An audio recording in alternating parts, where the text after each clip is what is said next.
નમસ્કાર વિદ્યાર્થી મિત્રો, SYBSCની અંદર પેપર નંબર CC બોટ 212માં યુનિટ 2 એટલે કે વનસ્પતિ પરિસ્થિતિ વિદ્યાની અંદર લાસ્ટ લેક્ચરની અંદર આપણે સમાજ રચનામાં લક્ષણોનો ઉપયોગની ટોપિકની શરૂઆત કરી હતી, જેમાં આપણે ગુણાત્મક લક્ષણોનો અભ્યાસ કર્યો હતો અને 4 ગુણાત્મક લક્ષણો જોયા હતા. જાતિઓની યાદી, સ્તરીકરણ, સામયિકતા અને જીવનશક્તિનો અભ્યાસ કર્યો હતો. આજના લેક્ચરની અંદર આપણે સામાજિકતા અને જીવ સ્વરૂપોનો અભ્યાસ કરીશું. તો જોઈએ, જે 5મું લક્ષણ જે છે એ છે સામાજિકતા. તો વાત કરીએ સામાજિકતાની. વનસ્પતિઓના રહેઠાણ કે વસવાટનું નિરીક્ષણ કરતાં જણાય છે કે કેટલીક વનસ્પતિઓ છૂટી છવાઈ, કેટલીક સમૂહમાં અને કેટલીક અન્ય વનસ્પતિ સાથે સમૂહમાં જોવા મળે છે. હવે વનસ્પતિઓના રહેઠાણ કે વસવાટનું નિરીક્ષણ કરીએ ત્યારે આપણને જણાય છે કે કેટલીક વનસ્પતિઓ જે છે એ છૂટી છવાઈ, તો કેટલીક સમૂહમાં અને કેટલીક વનસ્પતિઓ અન્ય વનસ્પતિ સાથે સમૂહમાં જોવા મળે છે. એટલે કે દરેક વનસ્પતિઓનું પોતપોતાનું રહેઠાણ, વસવાટ અલગ અલગ હોય છે. કેટલીક છૂટી છવાઈ, કેટલીક સમૂહમાં, તો કેટલીક અન્ય વનસ્પતિના સમૂહ સાથે જોવા મળે છે. આમ વનસ્પતિ સ્વરૂપો અથવા તેના પ્રકાંડ એકબીજાથી કેટલા નજીક જણાય છે તે ઉપરથી સામાજિકતા આલેખી શકાય છે. આમ જે વનસ્પતિના સ્વરૂપો છે અથવા તો એના પ્રકાંડ એકબીજાથી કેટલા નજીક જણાય છે તે ઉપરથી સામાજિકતા આલેખી શકાય છે. જોઈએ હવે આ સામાજિકતા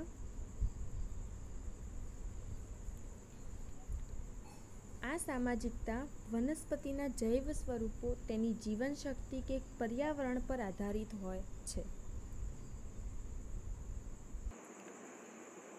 તો વાત કરીએ કે આ જે સામાજિકતા છે એ વનસ્પતિના જૈવ સ્વરૂપો, તેની જીવનશક્તિ કે પર્યાવરણ ઉપર આધારિત હોય છે.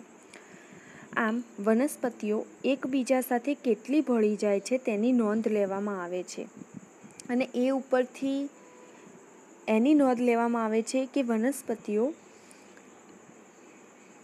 એકબીજા સાથે કેટલી ભળી જાય છે. આ રીતે તે એકબીજા પ્રત્યેની અનુકૂળતા તથા પ્રતિકૂળતાનું જ પરિણામ દર્શાવે છે. અને આ રીતે શું થાય છે કે વનસ્પતિઓ એકબીજા સાથેની પ્રતિકૂળતા અને અનુકૂળતાનું પરિણામ દર્શાવે છે. વાત કરીએ કે બ્રોન બ્લેન્કેટે સામાજિકતાના 5 વર્ગોને માન્ય કર્યા છે, જેમાં જુદી જુદી જાતિઓનો સમાવેશ થાય છે, જે નીચે પ્રમાણે છે. હવે બ્રોન બ્લેન્કેટ નામના જે વૈજ્ઞાનિક છે એમને સામાજિકતાના 5 વર્ગોને માન્ય કર્યા છે. અને એ જે 5 વર્ગો છે એમાં જે જાતિઓ જે છે એ જુદી જુદી જાતિઓનો સમાવેશ કરવામાં આવે છે. હવે જોઈએ 5 જે વર્ગો છે એમાં ક્લાસ 1 એક જ પ્રરોહ વિકાસ પામે, શૂટ્સ ગ્રો સિંગલી. તો જે પ્રથમ વર્ગ છે એની અંદર જે વનસ્પતિઓ જે છે એમાં એક જ પ્રરોહ વિકાસ પામે. ક્લાસ 2 એટલે કે વર્ગ બીજો, એમાં છૂટાછવાયા સમૂહો હોય છે. ક્લાસ 3 નાના છૂટાછવાયા સમૂહો. તો જે વર્ગ 3 છે એમાં કઈ વનસ્પતિનો સમાવેશ કરવામાં આવે છે કે નાના છૂટાછવાયા સમૂહો. ક્લાસ 4 મોટા સમૂહો, એટલે કે જે વર્ગ 4 જે છે એની અંદર મોટા સમૂહોનો સમાવેશ કરવામાં આવે છે. અને વાત કરીએ ક્લાસ 5 સમગ્ર વિસ્તારમાં જાળી સ્વરૂપની શુદ્ધ વસ્તી. તો જે સમગ્ર વિસ્તાર હોય છે એની અંદર જાળી સ્વરૂપની શુદ્ધ વસ્તીનો સમાવેશ વર્ગ 5માં કરવામાં આવે છે. હવે જોઈએ જે વનસ્પતિઓ પુષ્કળ પ્રમાણમાં બીજ ઉત્પન્ન કરતી હોય અને તેમાં ઊંચી ટકાવારી ધરાવતા અને વધુ અંકુરણ ક્ષમતા ધરાવતા બીજો હોય, સારા બીજાંકુરણ અને પરિપક્વ કે સુવિકસિત છોડ હોય અને વધુ અનુકૂળતા ધરાવતા લક્ષણો હોય તેવી વનસ્પતિઓમાં વધુ પ્રમાણમાં સામાજિકતા જોવા મળે છે. તો હવે વાત કરીએ કે કઈ વનસ્પતિઓની અંદર સામાજિકતા વધારે જોવા મળે છે. તો જે વનસ્પતિઓ પુષ્કળ પ્રમાણમાં બીજ ઉત્પન્ન કરતી હોય, એટલે કે જે વનસ્પતિઓ જે છે એ જે વનસ્પતિઓ પુષ્કળ પ્રમાણમાં બીજ ઉત્પન્ન કરતી હોય, ઊંચી ટકાવારી ધરાવતા અને વધુ અંકુરણ ક્ષમતા ધરાવતા બીજો હોય, જે વનસ્પતિની અંદર ઊંચી ટકાવારી ધરાવતા અને વધુ અંકુરણ ક્ષમતા ધરાવતા બીજો હોય, સારા બીજાંકુરણ અને પરિપક્વ કે સુવિકસિત છોડ હોય અને વધુ અનુકૂળતા ધરાવતા લક્ષણો હોય તેવી વનસ્પતિઓમાં વધુ પ્રમાણમાં સામાજિકતા જોવા મળે છે. આપણે સામાજિકતા લક્ષણનો અભ્યાસ કર્યો. હવે આપણે લક્ષણ 6 જે છે એ છે જીવ સ્વરૂપોનો અભ્યાસ કરવાનો છે. તો હવે જોઈએ આપણે જીવ સ્વરૂપો. જીવ સ્વરૂપ એટલે વનસ્પતિ સમાજની વિવિધ જાતિઓનો દેખાવ, એટલે કે તેના સ્વરૂપ અને શાખા વિન્યાસ વગેરેનો અભ્યાસ. હવે જીવ સ્વરૂપ એટલે શું? તો જીવ સ્વરૂપ એટલે વનસ્પતિ સમાજની વિવિધ જાતિઓનો દેખાવ, એટલે કે તેના સ્વરૂપ અને શાખા વિન્યાસ વગેરેનો અભ્યાસ. જીવ સ્વરૂપોની ઉત્પત્તિમાં આનુવંશિક બનતા જનીન બંધારણને પ્રાધાન્ય આપવામાં આવે છે. હવે જે જીવ સ્વરૂપો છે એની ઉત્પત્તિમાં કોને વધારે પ્રાધાન્ય આપવામાં આવે છે? તો આનુવંશિક બનતા જે જનીનો જે છે એ જે આનુવંશિક બનતા જનીનના બંધારણને પ્રાધાન્ય આપવામાં આવે છે. આમ છતાં પર્યાવરણને ગૌણ ગણવામાં આવે છે. અને શું થાય છે કે આનુવંશિક બનતા જનીન બંધારણને પ્રાધાન્ય આપવામાં આવે છે અને પર્યાવરણને ગૌણ ગણવામાં આવે છે. આમ છતાં પર્યાવરણ જીવ સ્વરૂપોમાં નોંધનીય ફેરફાર દર્શાવે છે અને એના છતાંય જે પર્યાવરણ જે છે એ જીવ સ્વરૂપોની અંદર નોંધનીય ફેરફાર ધરાવે છે. હવે વાત કરીએ વનસ્પતિ સમાજની વિવિધ જાતિઓ પર્યાવરણને અનુકૂળ બની અંતે સ્થાયી બનતી હોય છે. તો જે વનસ્પતિની સમાજની જે વિવિધ જાતિઓ છે એ પર્યાવરણને અનુકૂળ બની અને અંતે શું થાય છે? સ્થાયી બનતી હોય છે. કોઈ પણ વનસ્પતિ સમૂહનો પરિચય મેળવવાથી જે તે વિસ્તારની હવામાન, આબોહવાનો ખ્યાલ આવે છે. હવે કોઈ પણ વનસ્પતિ સમૂહ હોય, કોઈ પણ વનસ્પતિ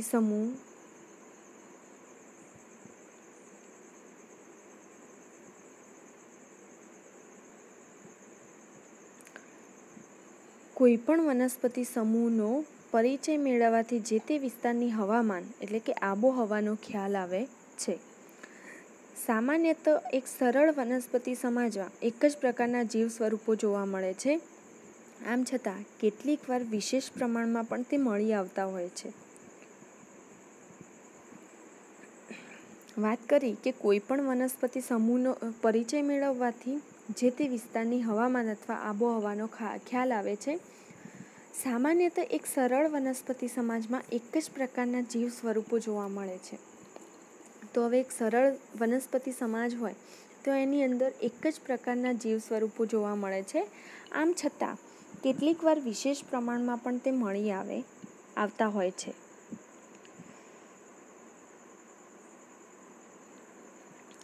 રોન્કિયરના મત પ્રમાણે વિવિધ સ્વરૂપ વર્ગોના 5 પ્રકાર પાડવામાં આવે છે.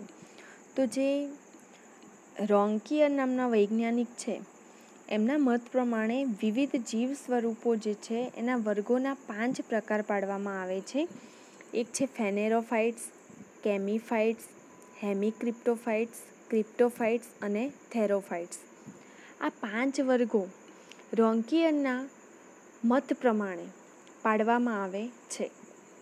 આ પદ્ધતિમાં ક્રિપ્ટોગેમ્સનો સમાવેશ કરવામાં આવ્યો નથી અને આ જે પદ્ધતિ જે છે એની અંદર ક્રિપ્ટોગેમ્સનો સમાવેશ કરવામાં આવ્યો નથી, એટલે કે ક્રિપ્ટોગેમ્સ પ્રકારનો સમાવેશ કરવામાં આવેલો નથી. સૌપ્રથમ આપણે વાત કરીએ હવે ફેનેરોફાઇટ્સની, કે ફેનેરોફાઇટ્સ શું છે.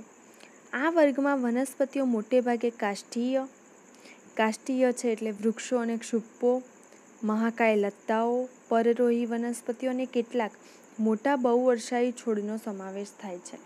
હવે ફેનેરોફાઇટ્સમાં કોનો સમાવેશ થાય છે, તો ફેનેરોફાઇટ્સ વર્ગમાં વનસ્પતિઓ મોટે ભાગે કાષ્ઠીય હોય છે, એટલે કે વૃક્ષો અને ક્ષુપો, મહાકાય લતાઓ, પરરોહી વનસ્પતિઓ અને કેટલાક મોટા બહુવર્ષાયુ છોડનો સમાવેશ થાય છે. તેઓ સદારહિત એટલે કે એવરગ્રીન અથવા પર્ણપાતી એટલે કે ડેસિડિયસ હોય છે. તો જે આ વનસ્પતિઓ જે છે ફેનેરોફાઇટ્સ વર્ગની, તેઓ સદારહિત અથવા પર્ણપાતી હોય છે, એટલે કે એવરગ્રીન ઓર ડેસિડિયસ. તેઓ ઉપર આવેલી કલિકાઓ પ્રતિકૂળ સમયમાં નગ્ન અથવા શલ્કોથી આચ્છાદિત હોય છે. તો એમની ઉપર જે આવેલી જે કલિકાઓ હોય છે એ પ્રતિકૂળ સમયમાં નગ્ન અથવા તો શલ્કોથી આચ્છાદિત હોય છે અને તેઓ વનસ્પતિ પર ઊંચાઈએ આવેલી હોય છે. હવે જે આ ફેનેરોફાઇટ્સ વર્ગની વનસ્પતિઓ છે એની ઉપર આવેલી કલિકાઓ પ્રતિકૂળ સમય હોય ત્યારે નગ્ન અથવા શલ્કોથી આચ્છાદિત હોય છે અને તેઓ વનસ્પતિ પર ઊંચાઈએ આવેલી હોય છે.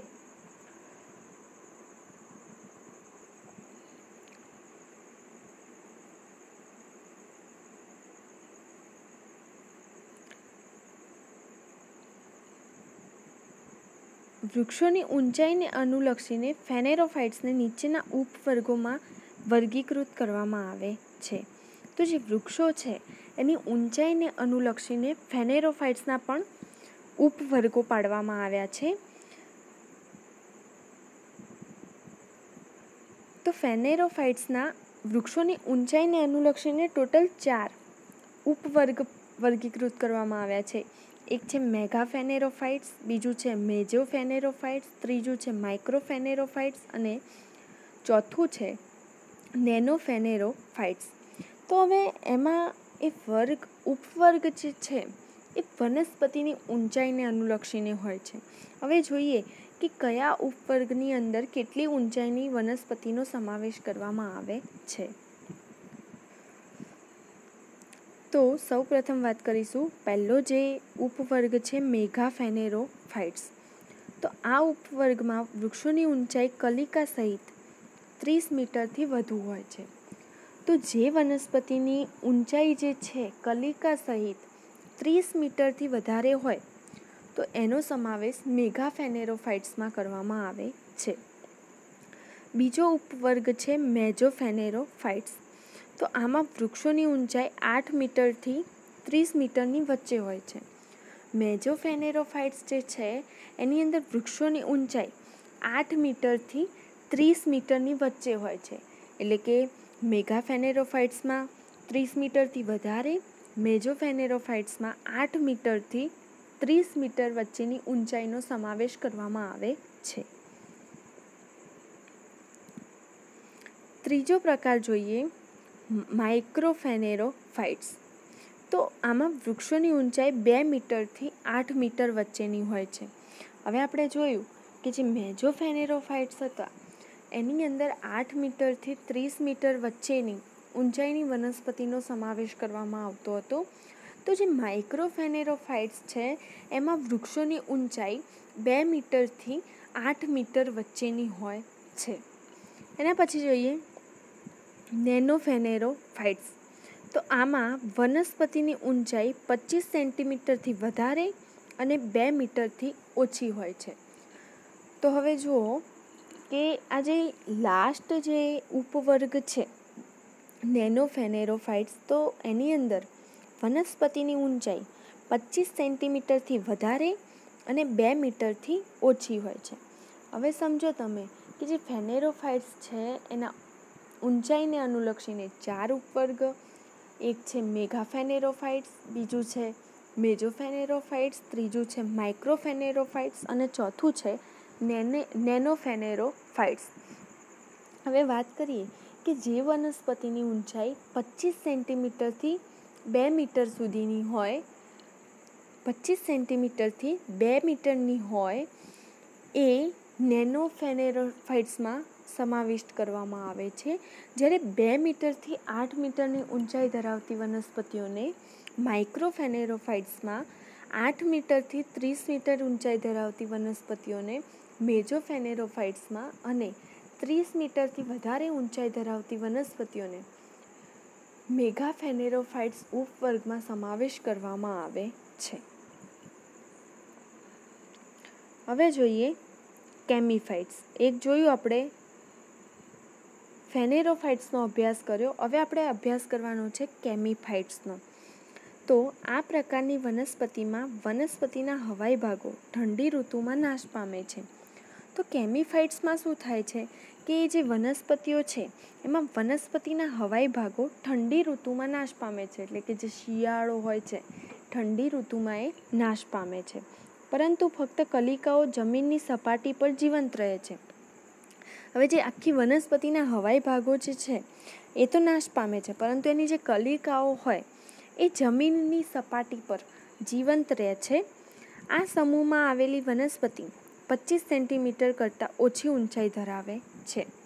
હવે આપણે વાત કરી હતી ફેનેરોફાઇટ્સમાં જે સૌથી નાના હતા, નેનોફેનેરોફાઇટ્સ. એની અંદર કહ્યું હતું કે 25 સેન્ટીમીટરથી વધારે અને 2 મીટરથી ઓછી. તો જે 25 સેન્ટીમીટરથી જે ઓછી ઊંચાઈ ધરાવે છે એનો સમાવેશ કેમીફાઇટ્સમાં કરવામાં આવે છે. પ્રતિકૂળ ઋતુમાં તેઓની કલિકાઓ ખરી ગયેલા પર્ણોથી રક્ષણ મેળવે છે અને ઊંચાઈ પર આવેલી કલિકાઓ બરફથી આચ્છાદિત થાય છે અને રક્ષણ મેળવે છે. હવે તમે સમજો કે જ્યારે વનસ્પતિના હવાઈ ભાગો ઠંડી ઋતુમાં નાશ પામે છે અને જે કલિકાઓ જે છે એ જમીનની સપાટી પર જીવંત રહે છે. હવે જ્યારે પ્રતિકૂળ સમય હોય છે, પ્રતિકૂળ ઋતુ હોય છે, ત્યારે એ કલિકાઓનું રક્ષણ કઈ રીતે થાય છે? તો જે પ્રતિકૂળ ઋતુમાં તેઓની કલિકાઓ ખરી ગયેલા પર્ણોથી રક્ષણ મેળવે છે અને ઊંચાઈ પર આવેલી કલિકાઓ બરફથી આચ્છાદિત થાય છે અને રક્ષણ મેળવે છે.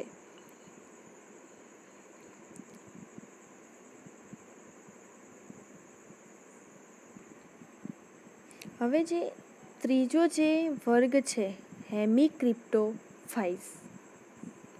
હેમિક્રિપ્ટોફાઇટ્સ, તો એનો અભ્યાસ કરીએ.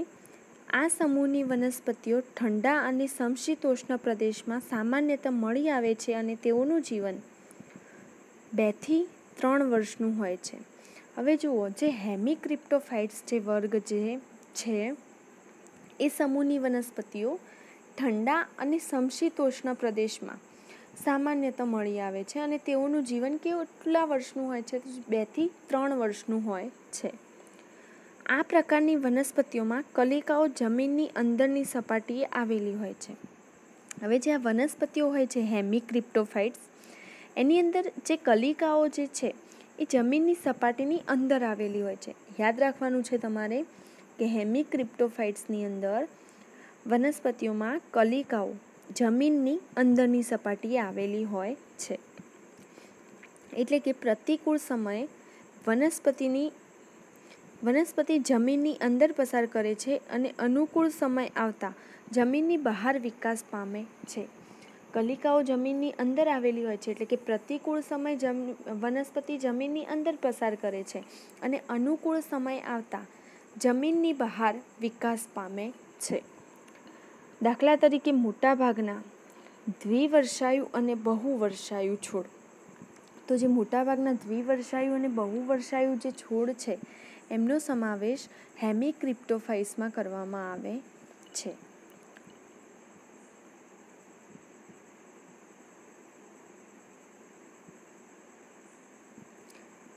હવે જે છે એ છે ક્રિપ્ટોફાઇટ્સ અથવા જીઓફાઇટ્સ.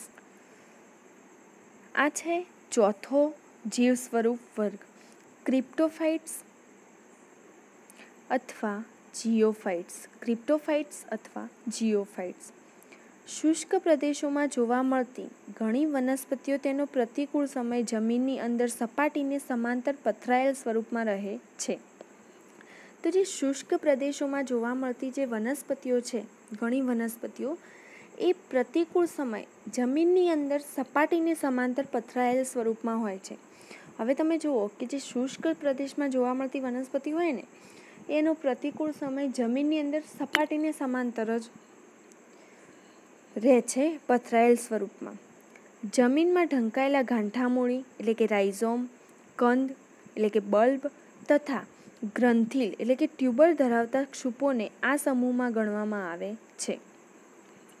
હવે જે જમીનમાં ઢંકાયેલા જે ગાંઠામૂળી છે, કંદ છે અથવા ગ્રંથિલ ધરાવતા જે ક્ષુપો હોય છે એમને આ સમૂહમાં ગણવામાં આવે છે. આ ઉપરાંત જલીય વનસ્પતિઓમાં કલિકાઓ પાણીની સપાટીની નીચે આવેલી હોય છે. હવે આ પહેલી જે વાત કરી આપણે એ તો શુષ્ક પ્રદેશોની વનસ્પતિની વાત કરી અથવા તો જે જમીનમાં ઢંકાયેલી વનસ્પતિઓ છે એની વાત કરી. આ ઉપરાંત જલીય વનસ્પતિઓમાં જે કલિકાઓ જે છે એ પાણીની સપાટી નીચે આવેલી હોય છે. અહીં કલિકાઓ સંપૂર્ણપણે જમીનમાં કંદ, ગાંઠામૂળી અને ગ્રંથિલ તરીકે દટાયેલી હોય છે. આ સમૂહની અંદર જે કલિકાઓ જે હોય છે એ સંપૂર્ણપણે જમીનમાં દટાયેલી હોય છે અને કયા કયા સ્વરૂપે દટાયેલી હોય છે તો કંદ સ્વરૂપે, ગાંઠામૂળી સ્વરૂપે અથવા તો ગ્રંથિલ સ્વરૂપે દટાયેલી હોય છે. હવે જે પાંચમું જે લક્ષણ છે, જે વર્ગ જે છે એ છે થેરોફાઇટ્સ. જીવ સ્વરૂપોના વર્ગોમાં રોન્કિયરે આપેલા જીવ સ્વરૂપના વર્ગોમાં પાંચમું જે છે એ છે થેરોફાઇટ્સ.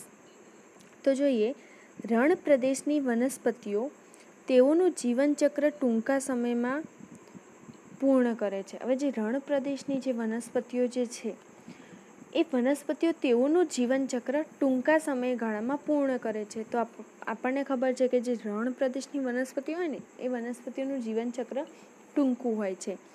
જ્યારે બાકીનું પ્રતિકૂળ સમય સુષુપ્તા અવસ્થામાં બીજ સ્વરૂપે ગાળે છે. અને જે બાકીનો જે સમય છે એ એક તો એ ટૂંકા સમયગાળામાં જીવનચક્ર પૂરું કરે છે અને બાકીનો જે પ્રતિકૂળ સમય હોય છે ત્યારે એ શું કરે છે તો સુષુપ્તાવસ્થામાં બીજ સ્વરૂપે સમય ગાળે છે. બધી જ એક વર્ષાયુ વનસ્પતિઓનો સમાવેશ આ સમૂહમાં થાય છે. હવે જે એક વર્ષાયુ જે વનસ્પતિઓ છે બધી વનસ્પતિઓનો થેરોફાઇટ્સમાં સમાવેશ થાય છે. કેમ કે એ શું કરે છે જીવનચક્ર ટૂંકા સમયમાં પૂરું કરશે અને પછી બાકીનો સમય એ સુષુપ્તાવસ્થામાં ગાળે છે. હવે જો અહીંયા રોન્કિયરના જીવ સ્વરૂપોનું આરેખીય નિરૂપણ છે. એમાં જે સૌપ્રથમ જે આ છે એ ફેનેરોફાઇટ્સ વર્ગ છે. એટલે કે એની અંદર વૃક્ષો અને ક્ષુપોનો સમાવેશ થયો છે. એની અંદર આ જે છે એ કલિકાઓ છે એની બર્ડ્સ અને આ એનું જમીનનું લેવલ છે એટલે કે જમીનનું સ્તર છે. આ છે કેમીફાઇટ્સ, આ છે હેમિક્રિપ્ટોફાઇટ્સ, આ છે જીઓફાઇટ્સ અને આ છે થેરોફાઇટ્સ. હવે તમે જુઓ કે જે ફેનેરોફાઇટ્સ છે એ ઊંચાઈને અનુલક્ષીને હોય છે અને જે કલિકાઓ જે છે એ પ્રતિકૂળ સમયમાં નગ્ન અથવા શલ્કોથી આચ્છાદિત હોય છે. આ જે કલિકાઓ જે છે એ એના પછી કેમીફાઇટ્સ, તો એની ઊંચાઈ જુઓ કે 25 સેન્ટીમીટર કરતાં એની ઊંચાઈ કેવી હોય છે ઓછી હોય છે અને કલિકાઓ જે છે એ જમીનની સપાટી પર જીવંત રહે છે. પછી હેમિક્રિપ્ટોફાઇટ્સ જુઓ તો આ વનસ્પતિમાં જે કલિકાઓ જે છે એ જમીનની સપાટીની અંદર આવેલી હોય છે એટલે કે જમીનની સપાટીની અંદર જોવા મળે છે. આ છે જીઓફાઇટ્સ.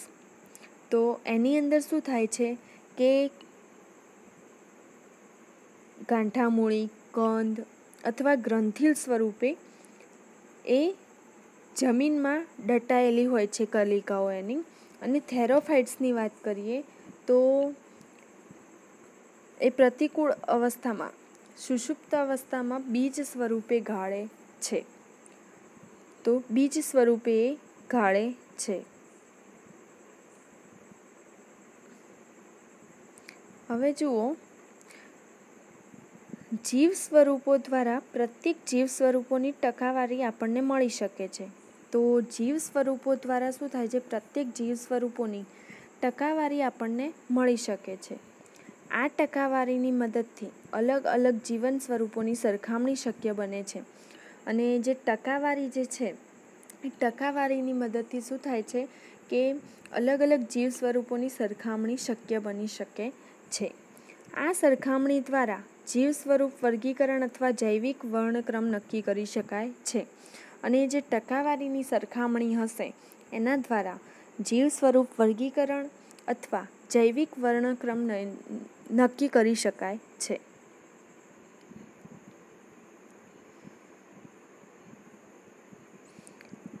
હવે જોઈએ, પૃથ્વી પરના વિવિધ જૈવિક વર્ણક્રમની મદદથી અલગ અલગ વિસ્તારની સરખામણી કરી શકાય. તો પૃથ્વી પરના વિવિધ જૈવિક વર્ણક્રમની મદદથી અલગ અલગ વિસ્તારની સરખામણી કરી શકાય. સરખા પર્યાવરણમાં હંમેશા સરખા જીવ સ્વરૂપ ઉત્પન્ન થાય છે તેમ માનવામાં આવે છે, જે સંપૂર્ણ રીતે યથાર્થ છે. તો જે સરખું પર્યાવરણ હોય એમાં હંમેશા સરખા જીવ સ્વરૂપ ઉત્પન્ન થાય છે તેમ માનવામાં આવે છે, જે સંપૂર્ણ રીતે યથાર્થ છે. તેની પ્રતીતિના જીવ સ્વરૂપ વર્ગીકરણ પરથી ફલિત થાય છે. તો તેની પ્રતીતિના જીવ સ્વરૂપ વર્ગીકરણ પરથી ફલિત થાય છે. હવે જો આજના લેક્ચરની અંદર આપણે ગુણાત્મક લક્ષણોનો અભ્યાસ કર્યો. નેક્સ્ટ લેક્ચરની અંદર આપણે સંખ્યાત્મક લક્ષણોનો અભ્યાસ કરીશું. સંખ્યાત્મક લક્ષણોમાં કયા કયા લક્ષણોનો સમાવેશ થાય છે અને એની વિશે વિગતવાર ચર્ચા આપણે નેક્સ્ટ લેક્ચરની અંદર કરીશું. Thank you.